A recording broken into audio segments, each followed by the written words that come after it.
എത്ര മനോഹരമാണ് ഭഗവാന്റെ സൃഷ്ടികൾ. ഇത് ആസ്വദിച്ചിട്ട് മതിയാകുന്നില്ല. കണ്ണിനും കാതിനും ചെവിക്കും നാവിനും എന്നു വേണ്ട എല്ലാം ആസ്വദിക്കുവാനുള്ള മുഴുവൻ ഇവിടെ ലഭ്യമാണ്.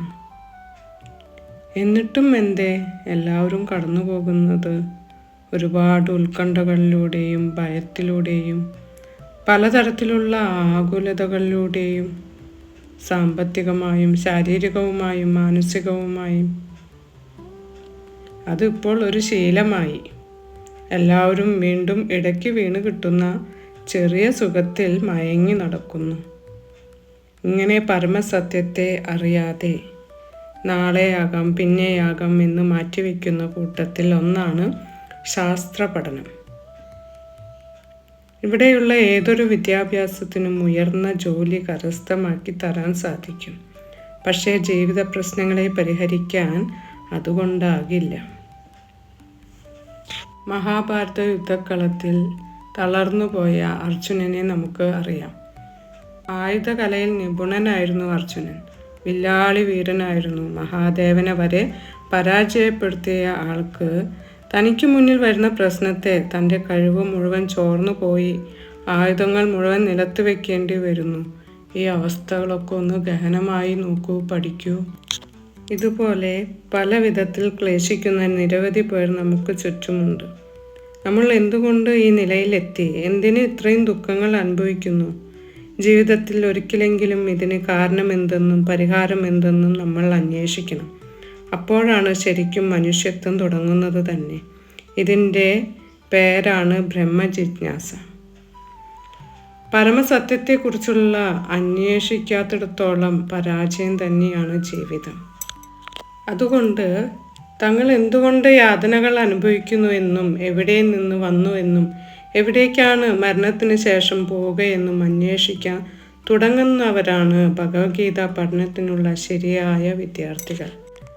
മനുഷ്യ ജീവിതത്തിൻ്റെ ശരിയായ ലക്ഷ്യം മറന്നു പോകുമ്പോൾ അത് പുനഃസ്ഥാപിക്കാനാണ് ഭഗവാൻ ശ്രീകൃഷ്ണൻ അവതരിക്കുന്നത്. നിരവധി ആളുകളിൽ ഒരാളെങ്കിലും ഇതറിയാൻ താല്പര്യമുണ്ടെങ്കിൽ ജീവിത പ്രശ്നങ്ങളെ പരിഹരിച്ച് വരും തലമുറകൾക്ക് ഒരു ജീവിത പദ്ധതി രൂപീകരിക്കേണ്ടിയിരിക്കുന്നു. ഒരു മനുഷ്യൻ എന്ന നിലയിൽ അവൻ്റെ ജീവിതം സഫലമാക്കാൻ വേണ്ടുന്ന ഏറ്റവും വിലപ്പെട്ട നിർദ്ദേശങ്ങൾ നൽകിയിട്ടുള്ള ഒരു മഹത് ഗ്രന്ഥമാണ് ഭഗവത്ഗീത. എല്ലാ വിധത്തിലുള്ള ആളുകളെയും ആകർഷിച്ചിട്ടുള്ളൊരു ഗ്രന്ഥമാണിത്. അത് ഒരു രാജ്യത്തിനോ ഒരു സമുദായത്തിനോ വേണ്ടി മാത്രമുള്ളതല്ല.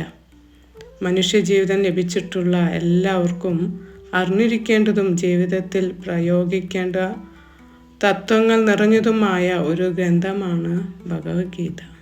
ഭഗവാൻ കുരുക്ഷേത്ര യുദ്ധോത്സുകരായി നിൽക്കുന്ന പാണ്ഡവരുടെയും കൗരവരുടെയും സേനകൾക്ക് മധ്യത്തിൽ വെച്ച് യുദ്ധം ചെയ്യാൻ ഇറങ്ങി പുറപ്പെട്ട അർജുനനുമായി നടത്തുന്ന സംവാദമാണ് ഭഗവത്ഗീത. ഇത് മഹാഭാരതത്തിൻ്റെ ഒരു ഭാഗമായിട്ടാണ് നമ്മൾ പഠിക്കുന്നത്. 700 ശ്ലോകങ്ങളും 18 അധ്യായങ്ങളും നിറഞ്ഞതാണ് ഭഗവത്ഗീത. ഭഗവത്ഗീതയെ സർവ ഉപനിഷത്തുകളുടെയും സാരം എന്ന് വിളിക്കുന്നു. അർജുനൻ ഭഗവാന്റെ ശിഷ്യനായി സ്വീകരിച്ച് ഭഗവാനിൽ നിന്ന് ശ്രവിച്ചതാണിത്. 18 അധ്യായത്തിലൂടെ ഭഗവാൻ സാഖ്യം, കർമ്മയോഗം, ധ്യാനയോഗം, ജ്ഞാനയോഗം, ഭക്തിയോഗം, കർമ്മസന്യാസയോഗം എല്ലാ വിധത്തിലുമുള്ള വിഷയങ്ങൾ ഭഗവത്ഗീതയിൽ കൈകാര്യം ചെയ്യുന്നുണ്ട്. ഇവ എല്ലാറ്റിനെയും കോർത്തിണക്കിക്കൊണ്ട് ഭഗവാൻ ഉപനിഷത്തുക്കളുടെ 5 വിഷയങ്ങൾ കൂടി അവതരിപ്പിക്കുന്നുണ്ട്. ജീവാത്മാവ്, പരമാത്മാവ്, കർമ്മം, കാലം, പ്രകൃതി, ഇവയാണ് ആ 5 വിഷയങ്ങൾ. അർജുനൻ തൻ്റെ സുഹൃത്തും ഭക്തനുമായതുകൊണ്ടാണ് ഈ പരമരഹസ്യം താൻ ഉപദേശിക്കുന്നതെന്ന് ഭഗവാൻ പറയുന്നുണ്ട്. ഭഗവത്ഗീത ഭഗവാന്റെ ഭക്തനെ ഉദ്ദേശിച്ചു കൊണ്ടുള്ള പ്രകാരം തന്നെയാണ് എന്നാണ് സാരം. ശ്രീല പ്രഭുപാദർ ഭഗവത്ഗീതയെ സമീപിക്കേണ്ടത് എങ്ങനെയെന്ന് പറയുന്നുണ്ട്. ഇത് അച്യുതനായ ശ്രീകൃഷ്ണൻ്റെ വാക്കുകളാണ് എന്നും ബോധ്യത്തോടു കൂടി വേണം ഭഗവത്ഗീതയെ സമീപിക്കേണ്ടത്. ച്യുതി എന്ന് പറഞ്ഞാൽ ഒരിക്കലും വീഴ്ച സംഭവിക്കാത്തവൻ എന്നാണ്.